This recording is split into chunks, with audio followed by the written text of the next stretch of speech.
కుటుంబ రాజకీయాలు కలిసి వచ్చి పొలిటీషియన్ అవతారమెత్తారు. పెద్ద దిక్కుగా ఉన్న బంధువు అండతో 14 ఏళ్లుగా పాలిటిక్స్ లో చక్రం తిప్పుతున్నారు. వైసీపీ అధికారంలో ఉన్నప్పుడు బోల్డ్ అంతా వెనకేసుకున్నారన్న ఆరోపణలు కూడా మూటగట్టుకున్నారు. ముందు నుంచి పార్టీ శ్రేణులను చిన్న చూపు చూస్తూ వచ్చిన సదరు నేత ఇప్పుడు కష్టకాలంలో వారికి కనిపించడమే మానేశారట. ఆయన ఇంట్లో ఉన్నారో లేదో కూడా స్థానికులకు తెలియడం లేదట. ఎవరా వెరైటీ లీడర్ అంటారా? Let us watch.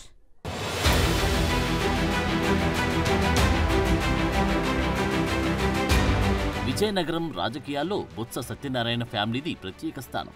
ఎన్నికల వస్తే కుటుంబం మొత్తం పోటీలో ఉండేందుకు ఇష్టపడతారు. ఎలాంటి లాబింగ్లు చేసైనా సరే తాము అనుకున్న సీట్లు సాధించుకోవడానికి తాపత్రయపడతారు.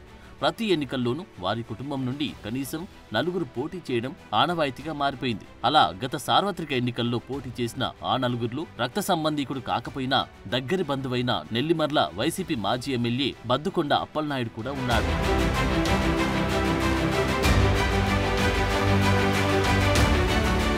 బొత్స ఆశీస్సులతో ఓసారి జిల్లా పరిషత్ చైర్మన్ గా, అదేవిధంగా 4 సార్లు పోటీ చేసి 2 సార్లు ఎమ్మెల్యేగాను బద్దికొండ అప్పలనాయుడు గెలుపొందారు. అటు కాంగ్రెస్ నుండి ఇటు వైసీపీ నుండి ఒక్కోసారి ఎమ్మెల్యేగా పనిచేశారు. అంతేనా, బొత్స హవాను వాడుకొని గట్టిగానే వెనకేసుకున్నాడనే టాక్ కూడా జిల్లాలో గట్టిగానే వినిపిస్తుంది. కొండలు గుట్టల నుండి భోగాపురం ఎయిర్పోర్ట్ల స్థల సేకరణ వరకు బద్దుకొండ దేన్ని వదల్లేదంట. ఆయనది ఒక్క ముక్కలో చెప్పేంత అవినీతి కాదని వైసీపీ వర్గాలే దీర్ఘం తీస్తుంటాయి. గత ఎన్నికల్లో ఆయన ఘోర పరాజయం పాలవడానికి అది కూడా ఒక కారణమంటారు.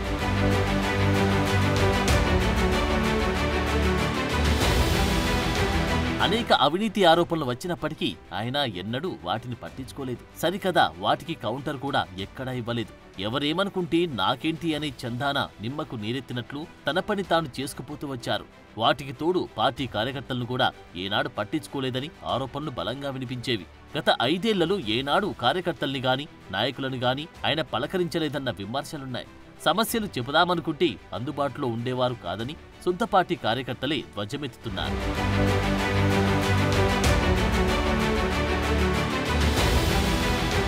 ఫాస్ట్ కంటిన్యూస్ టెన్స్ లా అప్పలనాయుడు ఓటమి తర్వాత కూడా అదే ఒరవడి సాగిస్తున్నారట.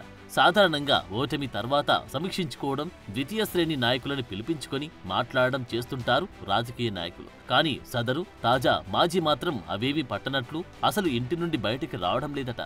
అసలు లోకల్గా ఉన్నారో లేదో కూడా ప్రజలకి తెలియదంట. ఇప్పటి వరకు ప్రజల పక్షాన నిలబడి అధికార కూటమిని ప్రశ్నించిన పాపన పోలేదట. కూటమి పొత్తులో భాగంగా జనసేనకి ఇక్కడి సీటును కేటాయించగా లోకం మాధవి భారీ మెజారిటీతో విజయం సాధించారు.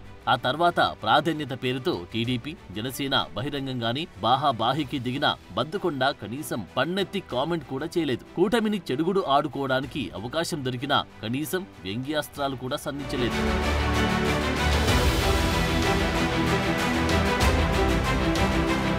పోనీ కార్యకర్తల కోసం కాకపోయినా నమ్మి అవకాశం ఇచ్చిన పార్టీ కోసమైనా కనీస కార్యక్రమాలు చేయకపోవడం ఎంతవరకు సమంజసమని వైసీపీ వర్గాలు బగ్గుమంటున్నాయి.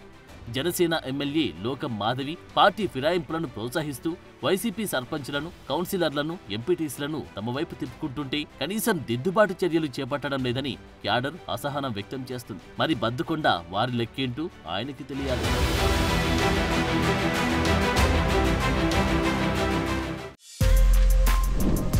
For more videos like this, subscribe Big TV channel.